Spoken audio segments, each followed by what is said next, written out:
মুখ্যমন্ত্রী তো বলেছেন আমাদের যে আমরা উৎসবে মাতি, তাই আমরা প্রত্যেকে আজ প্রতিবাদের উৎসবে মাতবো। আর সেই জন্যই আমাদের সমস্ত শিক্ষক সম্প্রদায় মানে একদম সর্বস্তরের শিক্ষক 14 তারিখে আমরা সিবিআই অভিযান করব এবং সেখানে জনতার আদালত তৈরি করব, জনতার আদালত বসাবো এবং সমস্ত প্রতিবাদী উৎসব আমরা সেখানে সমস্ত শিক্ষকগণ পালন করব। দেশের সমস্ত স্তরের জনসাধারণ বলছেন ন্যায় বিচার চাই, অথচ এখনো পর্যন্ত রাজ্য সরকারের কোনো সদর্থক ভূমিকা নেই।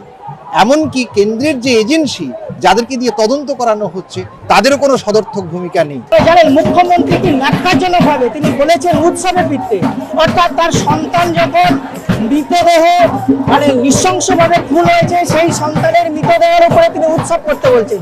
তীব্র ধিক্কার জানাচ্ছি। এই যে আদালত অর্থাৎ মহামান্য সুপ্রিম কোর্ট তার মান্যতা হারাচ্ছে, আমরা জনগণই শেষ কথা বলে, তাই জনগণের দরবারে আমরা জন আদালত